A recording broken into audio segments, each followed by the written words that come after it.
महाराष्ट्र विशेष जनसुरक्षा विधेयक 2024 संमत करावे असा मी आपल्या अनुमतीने प्रस्ताव मांडतो। अध्यक्ष महोदय, या ठिकाणी आपल्याला कल्पना आहे की हे जे काही विधेयक आहे हे विधेयक आपण डिसेंबरच्या अधिवेशनामध्ये सभागृहामध्ये मांडलं होतं आणि त्यानंतर सभासदांची अशी इच्छा होती की याच्यावर विस्तृत चर्चा झाली पाहिजे आणि राज्य सरकारलाही या विधेयकाबद्दल वेगवेगळ्या प्रकारच्या ज्या अफवा होत्या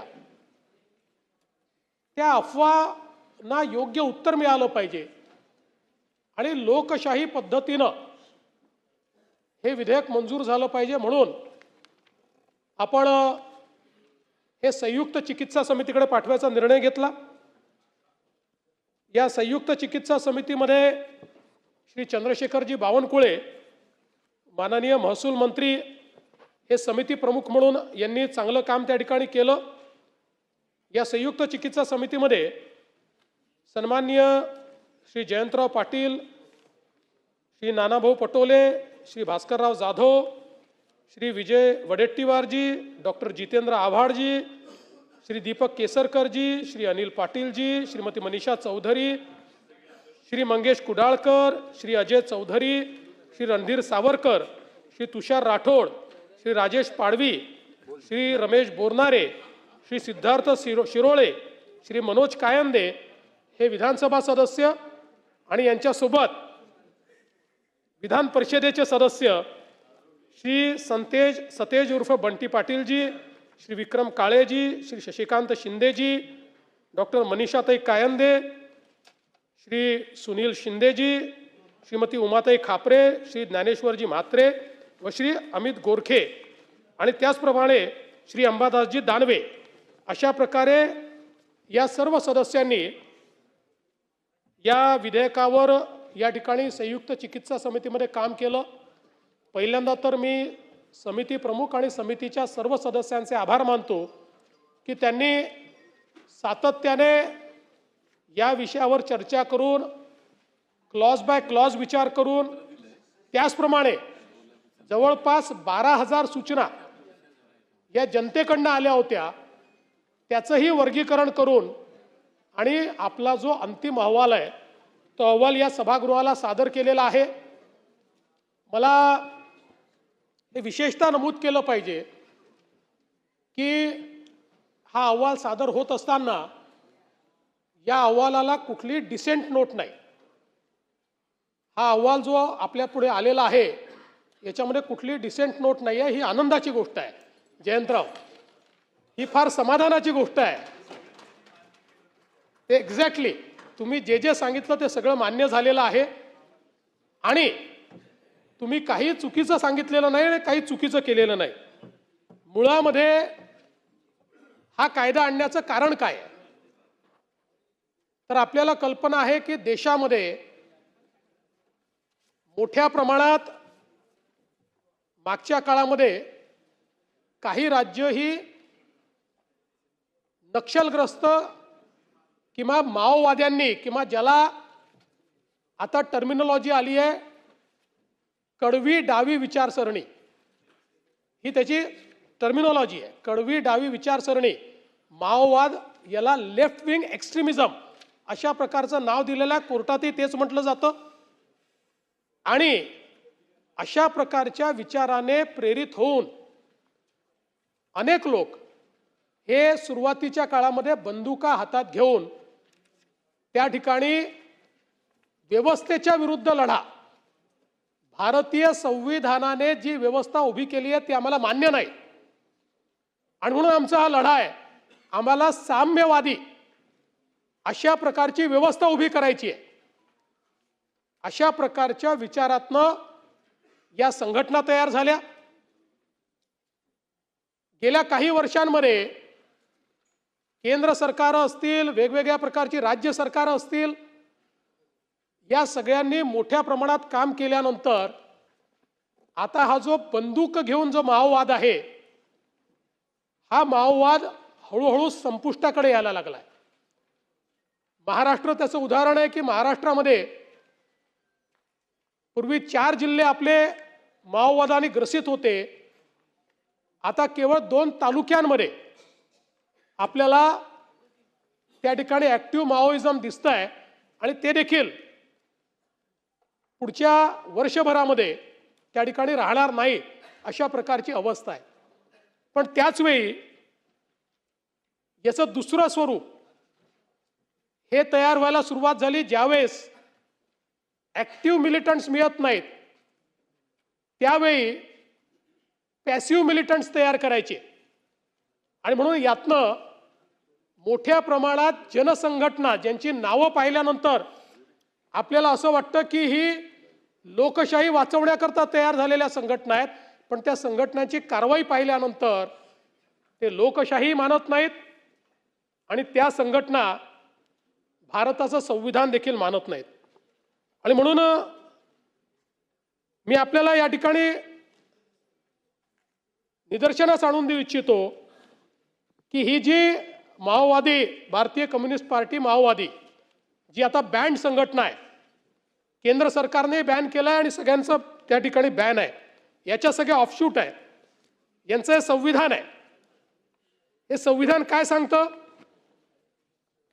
हे संविधान सांगतं मार्क्सवादी लेनिनवाद माओवाद इनकी गतिविधियों को सभी क्षेत्र में इसके विचारों का मार्गदर्शन करने वाला विचारात्मक आधार क्रांति के एक अंग के रूप में भारतवर्ष में नवजनवादी क्रांति को आगे बढ़ाना तथा उसे पूरा करना है.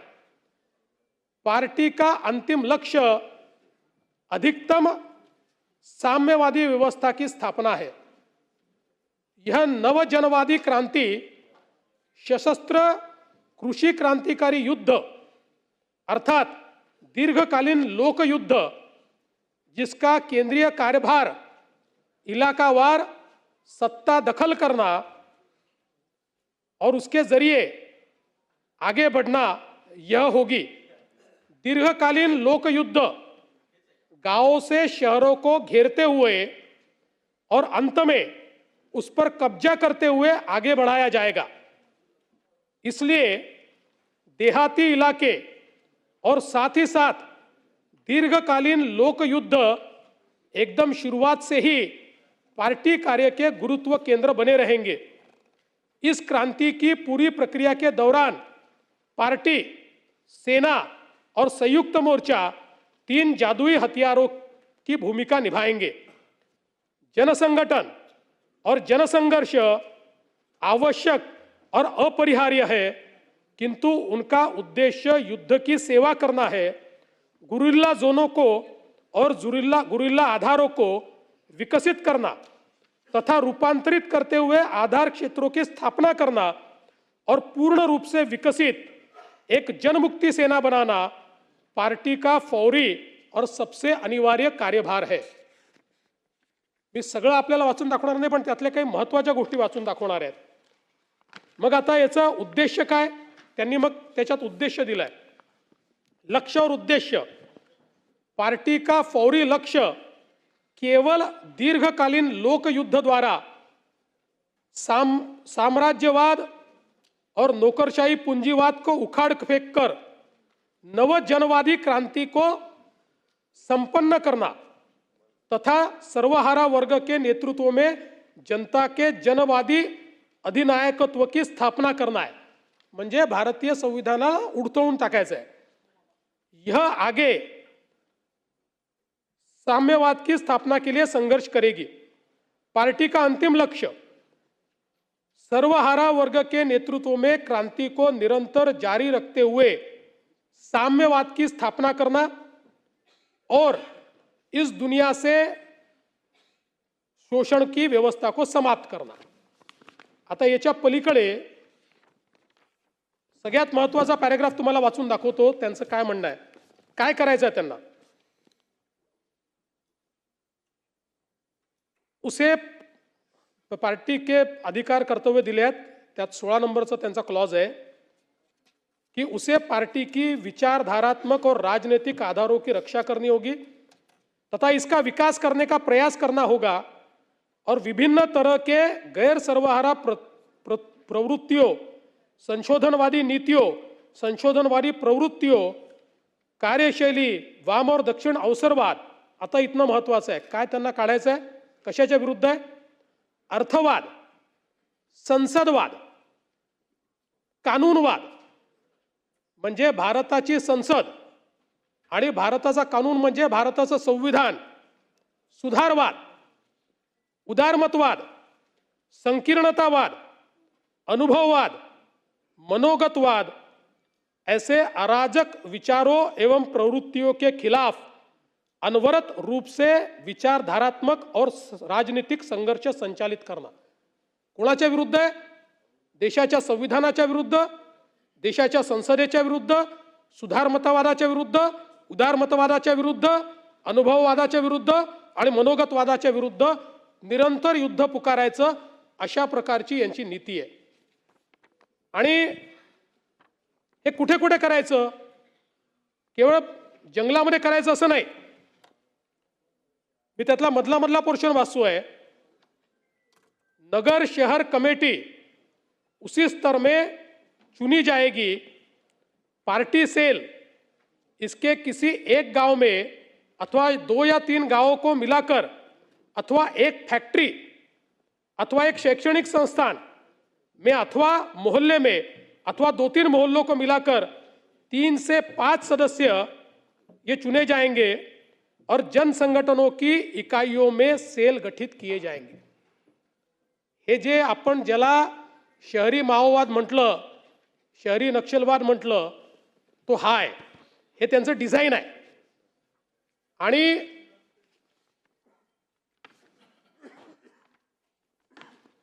याच्यामध्ये कार्यप्रणाली काय? पार्टी शुरू से ही सेना पर पूर्ण नियंत्रण करेगी. चूंकि पार्टी क्रांति की संपूर्ण राजनीतिक रणनीति और कार्यनीति का निर्धारण करती है, इसलिए यह अपने सामने दीर्घकालीन लोक युद्ध के विकास के स्तर को ध्यान में रखते हुए सेना के भीतर पार्टी संगठनों और कार्यप्रणाली और उनके रूपों को भी निर्धारित करेगी. आणि जन संगठनों की कार्यकारिणी कमेटियों में पार्टी फ्रैक्शन गठित किए जाएंगे. वास्तविक जन संगठन म्हणजे हे जे ज्या संघटना आपण बॅन करा म्हणतोय त्या संघटना म्हणजे जन संगठन म्हटलेलं आहे. वास्तविक ठोस परिस्थितियों के अनुसार उपयुक्त तरीके अपनाते हुए पार्टी फैक्शन जन संगठनों की कार्यकारिणी कमेटियों का मार्गदर्शन करेंगे. फैक्शन गुप्त रूप से काम करेगा. फैक्शन का मार्गदर्शन करने वाली पार्टी कमेटी सदस्य की राय अंतिम मानी जाएगी. यदि फ्रैक्शन कमेटी के सदस्य कोई भिन्न मत रखते हो तो अपने विचार को लिखित रूप से संबंधित पार्टी के उच्चतर कमेटी में वो ले जाएंगे. म्हणजे हे एक डिझाईन आहे की ज्या डिझाईनमध्ये या ठिकाणी भारतीय संवैधानिक व्यवस्था उलटून लेनिन आणि मार्क्सने जी व्यवस्था चीनमध्ये उभी केलेली आहे ती व्यवस्था या देशामध्ये उभं करायचा, अशा प्रकारचा हा यांचा विचार आहे. आणि म्हणूनच आपण जर बघितलं तर या संदर्भात यापूर्वी अशा प्रकारचा कायदा तेलंगणा राज्याने केला, आंध्र प्रदेश राज्याने केला, ओरिसाने केला, झारखंडने केला. आणि या सगळ्या राज्यांनी हा जो कायदा केला यानुसार केंद्र सरकारने सगळ्या राज्यांना हे ॲडवाइस केलं की राज्यांनी असा कायदा केला पाहिजे. आणि याच्या पाठीमागचं कारण काय झालं तर यापूर्वी अशा प्रकारचं बॅन करताना काही केसेसमध्ये आपण UAPA लावला आणि सर्वोच्च न्यायालयाने एक निकाल दिला की जोपर्यंत ॲक्टिव्ह टेरर ॲक्टिव्हिटी होत नाही तोपर्यंत UAPA लावता येणार नाही. आणि म्हणून त्या ठिकाणी आपल्या असं लक्षात आलं की आता UAPAच्या माध्यमातून अशा प्रकारच्या गोष्टींवर कारवाई करता येणार नाही. आणि म्हणून मग जी सगळी राज्य होती त्या सगळ्या राज्यांना केंद्र सरकारने हे जे काही 4 राज्यांनी कायदे केलेले आहेत या कायद्यांसारखा कायदा करण्याकरता या ठिकाणी सांगितलं. आता मला हे देखील लक्षात आणून द्यायचंय की हा अर्बन माओवाद आज आलेला आहे का? आपण बघा की UPAचं सरकार असताना हा 18 फेब्रुवारी 2014ला विचारलेला प्रश्न आहे होम अफेअर्स मिनिस्ट्रीला, आणि त्याच्यामध्ये प्रश्न काय विचारलाय? Whether under increasing pressure from security forces the naxalites have enclosed in deep forest have started spreading their wings throughout the country by forming front organization. If so, the government has identified such organizations working from Naxalites. If so, name such organizations operating out of Delhi and various other parts of the country. The details of the action taken to keep watch on the operations of the organization and the action taken against them. त्यावेळी home मिनिस्टरनी दिलेला या ठिकाणी reply आहे, ज्या रिप्लायमध्ये त्यांनी काय म्हटलंय? On the occasions during operation by security forces the CPI Maoist underground cadres shift to softer areas including urban areas looking for safe hideouts. On such occasions the overground front organizations provide safe hideouts to armed cadres. The front organizations also facilitate procurement of supplies to the Maoist war machinery. They also initiate legal action on various issues to slow down the enforcement regime. They also adapt at the dissemination of propaganda and disinformation to demonize the state and security forces. Of late, it has also come to notice that members of such fronts and organizations are mentoring professional revolutionaries to be inducted in the underground movement. दुसरं उत्तर त्यांनी काय दिलंय? Yes, madam, the list of active front organizations of the CPI Maoists operating in the country is annexed. The activities of CPI Maoist and its front organizations are closely monitored and suitable action wherever warranted is taken by the state government concerned. आणि मग त्यांनी ही यादी दिली आहे, प्रत्येक राज्याची यादी दिली आहे. आंध्र प्रदेश, बिहार, छत्तीसगड, दिल्ली, गुजरात, झारखंड, कर्नाटका, केरळ, महाराष्ट्र आणि ओडिसा, पंजाब, तमिळनाडू, उत्तराखंड, उत्तर प्रदेश, वेस्ट बेंगॉल अशी यादी दिलेली आहे. आपण जर बघितलं तर आता महाराष्ट्राची जी यादी UPA सरकारने दिली आहे, नावं जर आपण बघितले तर असं वाटतं की या किती चांगल्या ऑर्गनायझेशन्स आहेत. दंडकारण्य आदिवासी किसान मजदूर संघटना, क्रांतिकारी आदिवासी महिला संघटन, रिव्होल्युशनरी डेमोक्रेटिक फ्रंट, विरोधी सांस्कृतिक चळवळ, Indian association of peoples lawyer, committee against violence on women, Kabir Kala Manch. मी दिलेलं नाही आहे, UPAच्या सरकारने हे लोकसभेमध्ये या फ्रंटल ऑर्गनायझेशनची ही दिलेली माहिती आहे. आणि एवढंच नाही तर या संदर्भात UPAच्या सरकारमध्ये एक ॲफिडेव्हिट कोर्टामध्ये दाखल झालेला आहे, ज्या ॲफिडेव्हिटमध्ये अतिशय स्पष्टपणे या ठिकाणी त्यांनी सांगितलेलं आहे की द सेकंडरी स्ट्रॅटेजी, म्हणजे खूप सगळं त्याच्यावर अर्बन माओइझमवरच आहे, त्यांनी शब्द यूज केला आहे अर्बन माओइस्ट, पण याच्यामध्ये मी सगळं वाचून दाखवत नाही.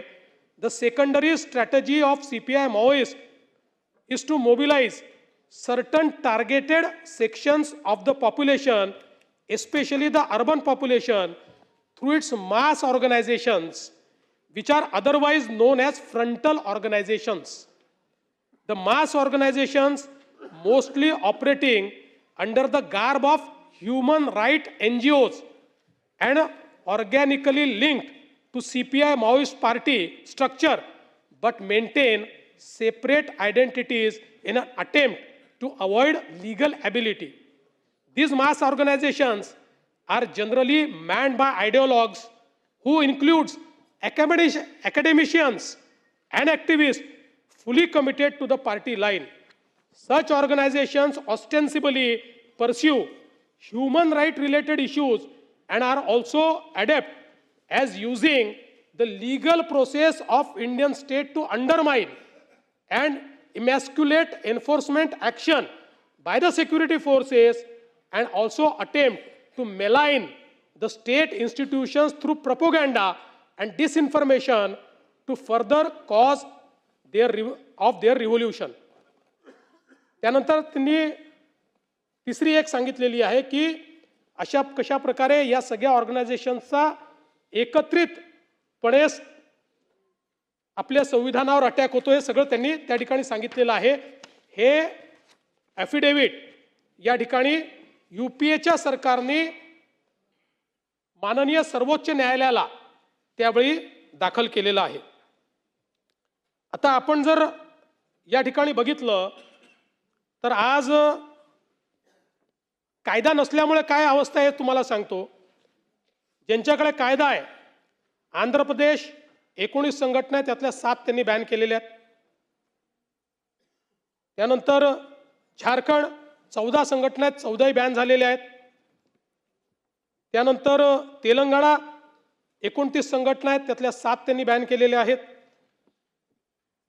देशामध्ये सर्वात जास्त संघटना महाराष्ट्रात आहेत, 64. महाराष्ट्रात आहेत.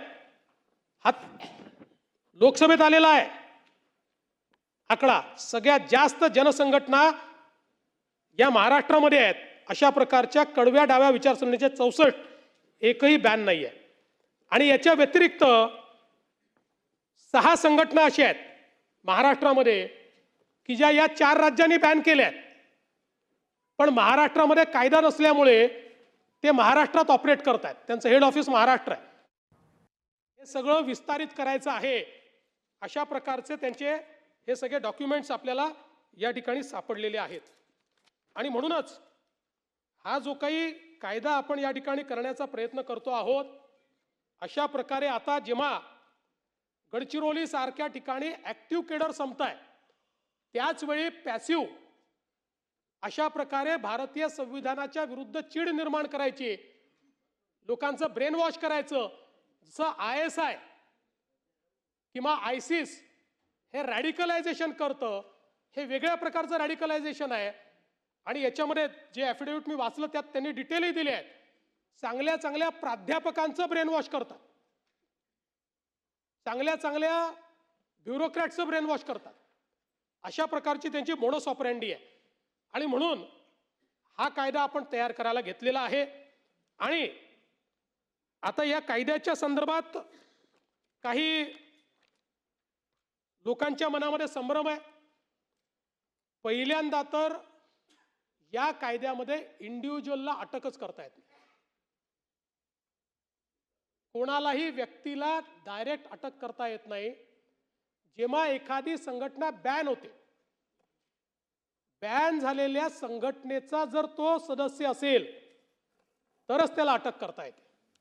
त्यामुळे हे जे काही सांगितलं होतं सरकारच्या विरोधात बोलतात म्हणून आम्ही अटक करून टाकू, विरोधाचा आवाज दाबण्याकरता, हे कुठेही या कायद्यात नाही. असं करता येत नाही. नाही, असं करताच येत नाही.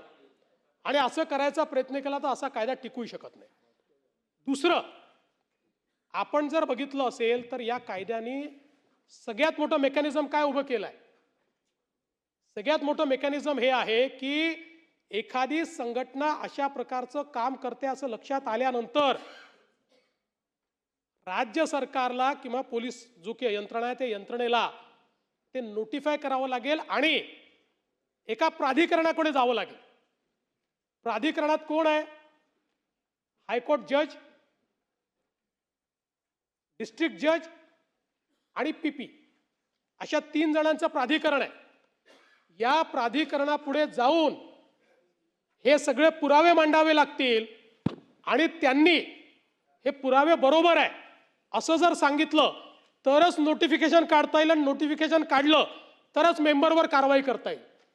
म्हणजे हा पहिला कायदा असा आहे की ज्या कायद्यामध्ये एखाद्याला दोषारोप ठेवायच्या आधी किंवा एखाद्याला पकडायच्या आधी पहिले आपण न्यायालयाकडे चाललो आहे, पहिले न्यायालयाची परवानगी घेतोय, न्यायालयीन व्यवस्थेची परवानगी घेतोय की बाबा हे बघा आमच्याकडे पुरावे आहेत, आणि त्या पुराव्याच्या आधारावर जर त्यांना वाटलं की पुरावे बरोबर आहेत तर ते परवानगी घेतील, तर नोटिफिकेशन कन्फर्म होईल. नोटिफिकेशन कन्फर्म झालं तर पुढची कारवाई काय, तर मग बँड ऑर्गनायझेशन, जसं सिमी बॅन झाली मागच्या काळामध्ये. आता सिमी जेव्हा बॅन झाली, सिमी तर UAPA मध्ये झाली, पण सिमी जेव्हा बॅन झाली त्यावेळी UPAचं सरकार होतं. सिमी बॅन झाल्यानंतर त्याचे ऑफिसेस अटॅच झाले, सिमीमध्ये जे काम करत होते त्या लोकांना त्या ठिकाणी अटक करण्यात आली, ॲक्टिव्ह केडरला अटक करण्यात आली, जे त्याला फायनान्सिंग करत होते त्यांना त्या ठिकाणी अटक करण्यात आली. मग आपल्या लक्षात आलं की सिमीचं स्वरूप बदलून त्यांनी PFI तयार केलाय. लोकशाही मराठी ऐका, पहा, जागरूक रहा.